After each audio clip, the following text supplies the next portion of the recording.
personally, I think 50 Cent is a bitch ass nigga. Personally, that's what I think. And the reason why I said that is, a lot of people in our community, especially the youth, they'd be like, 50 Cent is petty, and they glorify that. Could it have been that Cassie is much smarter than everybody is giving her the credit to? No. You didn't hear my. You didn't hear my rebuttal, my retort. Sorry. Can I get my shirt? Okay.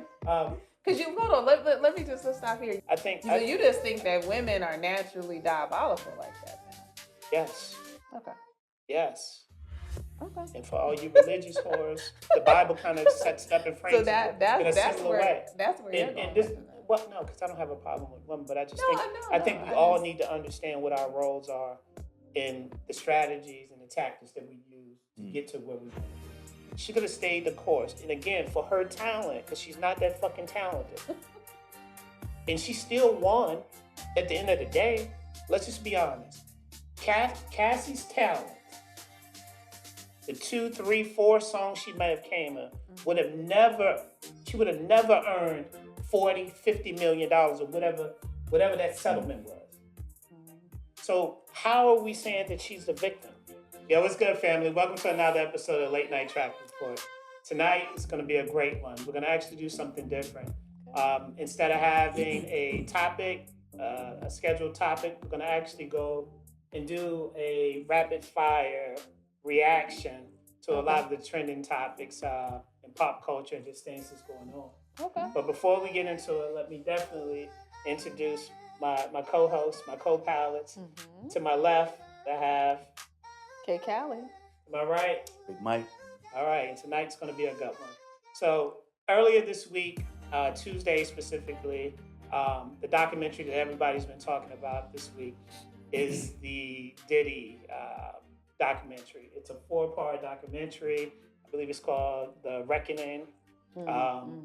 And it's been really trending over the last 3 days. I think it has definitely over 1 million views or something on Netflix. So I really wanted to talk about that tonight because that's really a lot of discussions that's happening at around the kitchen table, at work, at the barbershop. It's just what everybody's talking about. So I wanted to get the panel's perspective on the documentary. And we're going to really deep dive into it and break it down piece by piece or part by part. Like I said, it's 4 parts that come out. The first part is very powerful, in my opinion, because it really gives a lot of coloring or background into how Diddy grew up. And it's very interesting. It walks through the steps, or not the steps, but it walks through the years from his dad being murdered to his mom allegedly, being in the game, in many games, selling drugs and potentially other things as well. And one thing, and I'm not trying to be facetious, but one thing I learned from it was where he got his ability to throw these parties. He learned from his mom. His mom used to throw some wild ass parties in the 70s and the 80s. And he was a shorty looking up to that, so growing. So that's where these infamous white parties come from. Okay. So before we get into it, because I know I've kind of talked a lot, I want to kind of set the tone for anybody that has not watched it. Let's talk about where this documentary is coming from or who's producing it. 50 Curtis Jackson is actually producing this documentary, along with actually, I believe, an award-winning producer. She's produced other things as well. So let's really unpack that. What do you all feel, or what do you all think that what's 50's intention of releasing this document on Diddy? How do you feel about it coming from 50? Because there's been 18 different documentaries leading up to his arrest and throughout the trial proceedings. So what are you guys' thoughts? I think it could be, money could be part of the motivator. I mean, obviously, I don't think it's the sole driver because I think, obviously 50 has other streams of income. But I think that could be, and I think it's also for embarrassment. Maybe. What about you, Big Mike? I agree. I agree. Money is the drive. I'm gonna say money is knowing 50's business savvy, not knowing him personally, but just going off of what you see in his business approach to everything. You know, it's about that money, about getting that revenue, and it's an easy way of getting. You really don't, to a point, have to really do much. It's gonna sell It itself. sell itself, and it happened right in front of us live. It's must see TV. Right. So it's easy to sell. People going to tune in because of the publicity it has gotten and still getting. So it's easy revenue now. The strife between him and Diddy, that's an extra motivation. But I think the number one thing is hey, I'm gonna make some money off of this, and am I gonna share it with you? No. Right. So interesting take from both of your perspectives. I'm gonna go a slight I different. say, what's your take, sir? I'm gonna go a slight different Okay. perspective. Okay. I don't necessarily think it's about money, right? Because I don't know if this is, even though it's very popular, I don't know. It's probably a cap from an earnings perspective that you can get from this type of documentary. It's some will consider to be trash TV. Mm. Others may be intrigued by it. I know personally it came out Tuesday at midnight or whatnot, and I didn't stay up to watch it. Mhm. But the next day I got on it, right? I think personally, and this is just my philosophy on Right, how I think right. men should behave, and I think that 50 Cent. I think now we have a culture that we honor and glorify the wrong things. Mm. Personally, I think 50 Cent is a bitch ass nigga. Personally, that's what I think. And the reason why I say that is, a lot of people in our community, especially the youth, they be like, 50 Cent is petty, and they glorify that. And I'm not taking up for Diddy because Right, if you right. see after the first episode, if you had an inkling of support or like for Diddy, it's eroded. It's gone after the first episode, vanished. right? Because it just showed you that, you know, Diddy, from the documentary and just stories we've heard over the last 2, 3 decades, Diddy's a grimy, shisty, manipulative Mm. weasel, right? He'll do anything. He'll throw anybody on the bus. So I am not Mhm. advocating for Diddy. But reason why I said 50 Cent is a bitch ass nigga, because I think it's more driven by emotional. I think, yeah, he may generate some funds or make some money off this, but I think uh, his main motive was to try to embarrass and try to destroy and to try to get back because Diddy was dumping in his baby mama. Mm. That's what this is really about. And that's a very emotional trait for a man to have. It as soon as I saw it, and then I actually looked at snippets of 50, I think on Good Morning America, just how he was there. He just looked corny to me. Mm. He was just like smiling with that cheesy ass grin and all. I don't think that's thorough. So you feel like he was kind of like gloating about it? It's about look. I am no saint because I'd have kicked a lot of people when they were down, right? in my younger days, before I was saved and trying to get myself together, man. Disclaimer. That was my motto. Kick motherfucker down, I'm gonna go ahead and kick you in the face and make sure you stay down. That type of thing, right? But I just think like how he moved, and it's so personal. Mhm. Even though he tried to mask it and say, "Oh, it was about because he asked me to party or he wanted to take me shopping."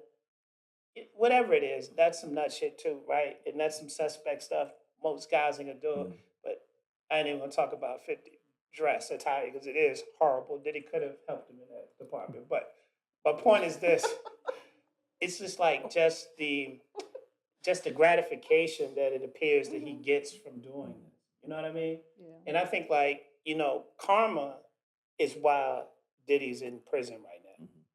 It ain't about him being a freaky nigga. It ain't about him being kinky. It ain't about him playing in booties or getting his booty played in. It ain't about none of that. It's just not. Because No. being a kinky nigga and being bisexual, pansexual, and all the other type of sexual classifications they have now, that doesn't equate to getting a fucking rico. Right. They got Diddy for all the shit that he's done over the last 30 years and thinking that money can get him I agree with that. 'Cause they probably don't have enough evidence in each case, like you said, of Diddy's past, so they say we're gonna just wrap all Now, that he up. probably was working with them people Um, too, because but you don't do all that shit and get away and But- don't get no charges. but at the end of the day, what you're saying, probably it could be true. I just believe knowing and once again, just knowing the business savvy side of 50, he's not going to get into something where it's not going to generate the revenue. He no, does he need the money? Probably not, but he's not going to do it and not make that bag. So look, Yeah. can't nobody knock 50's Mhm. hustle. You can't say he's not a hustler. I think he kind of tries to stay on the side of being a provocateur, right? Mm-hmm. And it's two sides to that, right? I just think like sometimes when you're so focused on trying to bring somebody else down, you better make sure your shit is right. Absolutely. Because this thing, karma's a bitch. Karma, it doesn't play fair. That She glass, don't play fair. that You know what glass I mean? house.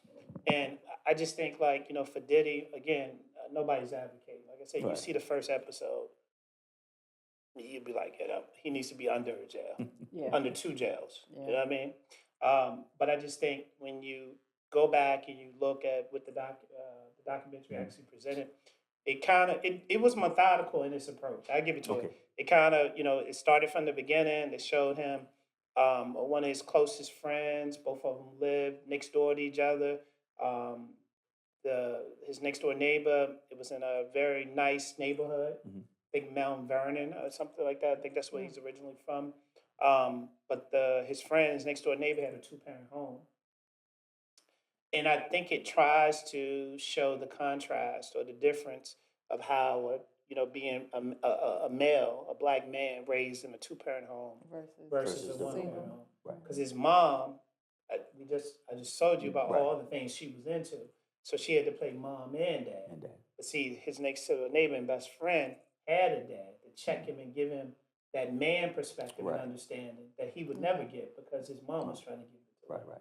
So I think that it does a great job of really highlighting and chronicalizing, if you will, like how he came to power and the things that he did to get there. Mm. But it does a very good job of giving you insight about his upbringing and the things. We all are products of our environment, Right. and I think if nothing else, I think that it's worth a watch because it does make a great point of framing. You can and you are a product of your environment. Mm-hmm. You see what I'm saying? So if he came up wild parties, orgies, drugs, violence, blah blah blah blah. Even if and they say he was shy and timid and scared until his mom told him, "You come back in this house and you ain't defend yourself, I'm gonna beat your ass." And that's a common practice in a lot of our households, right? So said Diddy start wising up. It's not like he was an amazing fighter, but he would fight and win at all costs. He might poke you in the eye, bite your ear,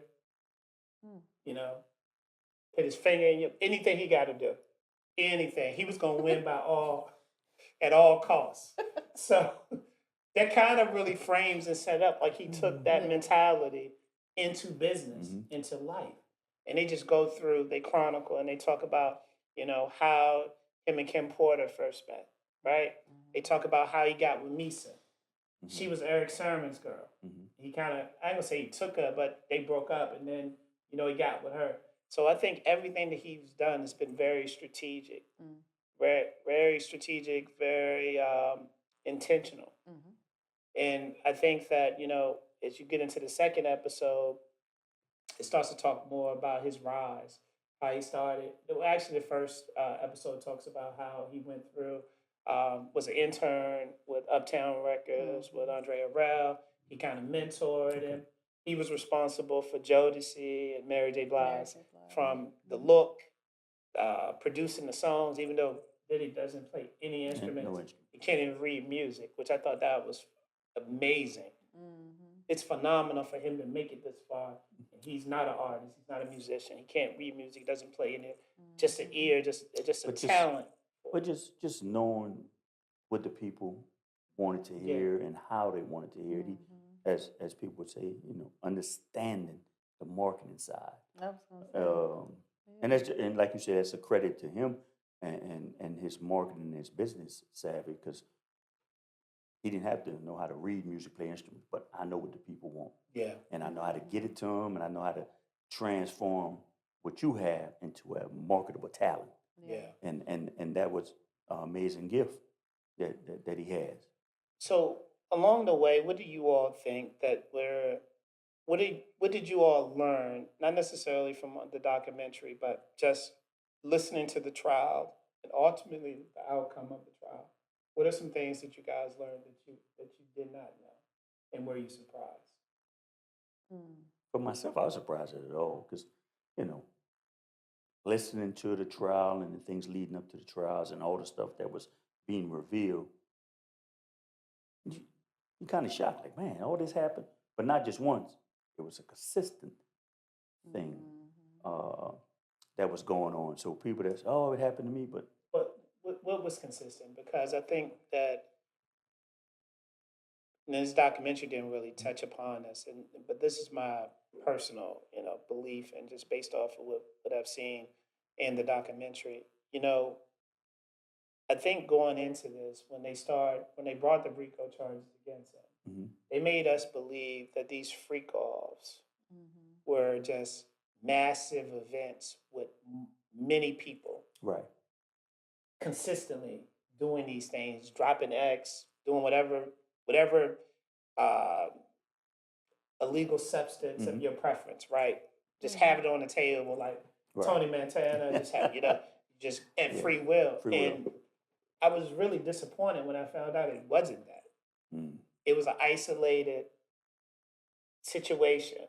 You said disappointed? Yeah, because how they made it believe, I thought it was gonna be some movie shit, and it wasn't no movie shit.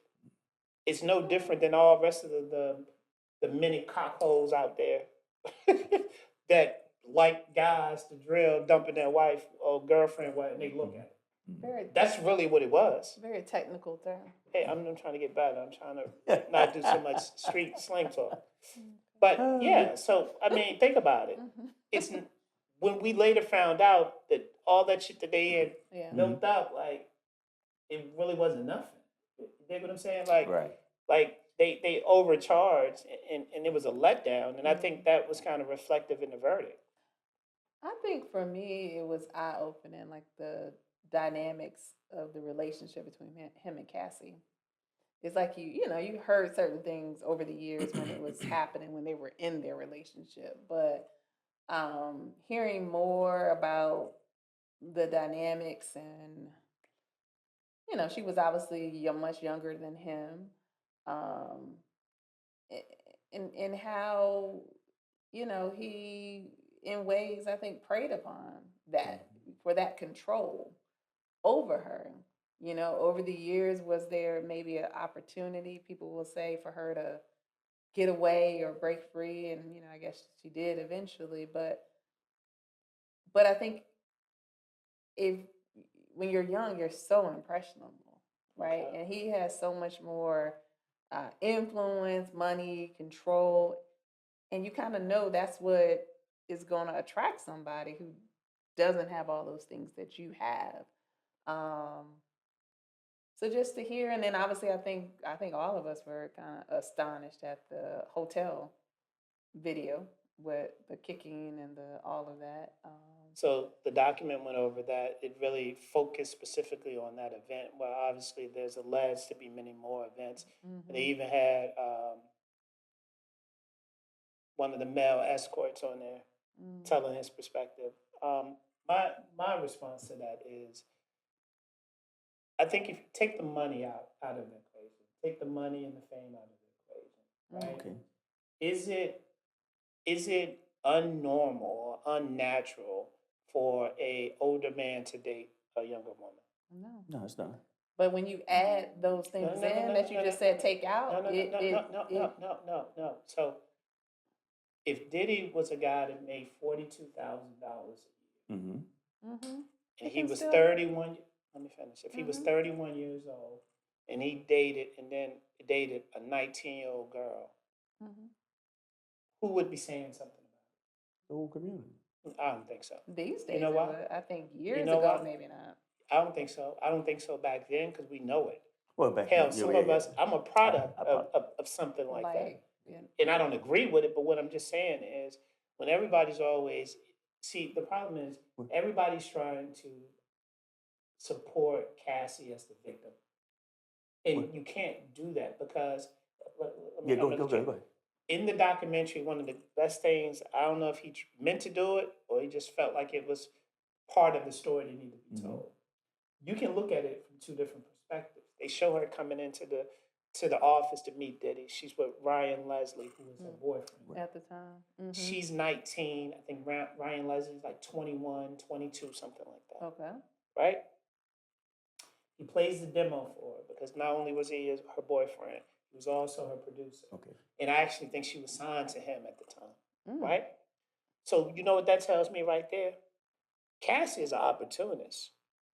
She don't give a fuck if you're 4 years older, 7 years older, 10 years older, 12 years older. If you're gonna change her life, she wouldn't have spread ass, vagina, mouth, booty hole, everything to get to where she goes. So that's why I don't think that she's necessarily a victim. Do I think that he's older and he's more wise and he can manipulate her? Yeah. Absolutely. Yeah, but I think that also you can't say that she's a victim because if your agenda is to sleep your way to the top or do whatever you have to do to get to the top, then when you have to actually do all these things, then how does somebody victimize you? I don't get it. I think though, I think as a woman, I think though when you are younger, I think your perspective on it is a little different. I don't think it was probably as calculated. I mean, maybe it was. I don't know. But I think when you're younger, I think is you're being naive. You know, I don't. Unless a woman has grown up in certain environments, like street environments, where she's been molded to be that, you know, strategic about things, I think it's more so you're feeling like, okay, this is how I'm going to get acceptance. This is how I'm going to get love. This is how I'm going to, and it's a plus that he has more money than, you know, a guy who's making $42,000. That's obviously a plus. But So why didn't she stay with Ryan Leslie? Because she saw, Well, and she wanted her, wasn't she interested in her career though You're too? proving my point. She cannot be a victim if everything she did was intentional. See, you can't then, if you don't like the outcome of something, you can't erase what the intentions was that got you in it. You understand what I'm saying? So what it looks like to me, right? Again, she wanted to be in the limelight. She wanted to be famous. I was gonna say she wanted right, and Ryan Leslie wouldn't get her there. Like that's not true because Ryan Leslie was an upcoming hot producer. She could have stayed the course and probably would have had more success with her actual talent. Going to what she was doing, as you say, taking advantage of opportunities, basically, from Ryan Leslie to P. Diddy. When you're in that world, that's what they do. Females, so she was just following the model. And so I know what you're saying. I know, and that's where I'm going. You're not a victim if you're following the model, and that's the game. The game is you're gonna have to do in that particular world what's the norm. You can't play the victim, and this kind of goes back to your other question, earlier question. You can't play the victim, but I look at it this way: it doesn't give you the right to abuse somebody either. On the P. Diddy side, going back to when you said you don't condone what he did. And not just him, but just that world. Just because somebody... I think everybody was abusing everybody. That's my perspective on it. And the reason why I said it is we have a tendency, right, to immediately want to put the onus on whoever is richer, whoever is older, and then in this situation, the man. Right? Right. Could it have been that Cassie is much smarter than everybody is giving her the credit to? No. You didn't hear mine. You didn't hear my rebuttal, my retort. I'm sorry. Can I get my shit? Okay. Because you hold on, let me just let's stop here. You just talked about how his upbringing, things he saw. Unless you tell me We're gonna land the that plane. Cassie had that type of, We don't know what her upbringing is. unless you tell me that she but we grew do up in know that that type of environment, those types of gutters. I just can't. You That ain't got nothing to do about then- being. See, Okay. I think that's where you're going wrong. or not even that, or she has to, or her mama molded her like that. Something has to happen to make you be able to navigate, I think, the world like that. Maybe a girlfriend gave you a pep talk. Something has to happen. I don't think so. For you to. I think. So you just think that women are naturally diabolical like that, then? Yes. Okay. Yes. Okay. And for all you religious whores, the Bible kind of sets it up and frames So that's in a similar way. That's where you're going. Well, no, because I don't have a problem with women, but I just think we all need to understand what our roles are in the strategies and the tactics that we use to get to where we want to be. Mm-hmm. What I'm saying is, where everybody is saying, "Oh, Diddy is much older than her. Diddy took advantage of her." Could it be possible? Could it be possible that Cassie understands the power and the leverage of her youth and virtue, and she took full advantage of it when she sensed that Diddy was interested in him? Because I refuse to believe, right, that she was just an innocent bystander in this. I just told you she was with Ryan Leslie. Ryan Leslie had a deal. Ryan Leslie had his own record imprint company. She could have stayed the course. And again, for her talent, because she's not that fucking talented. And she still won at the end of the day. Let's just be honest. Cassie's talent, the 2, 3, 4 songs she might have came in, would have never earned $40, $50 million or whatever that settlement was. So how are we saying that she's the victim? Yeah, it's him, the man. Watch him take the stage. Style and swagger, all the rage. It's him, the man. Can't ignore. Watch him laugh, always wanting more. Get ready for the show.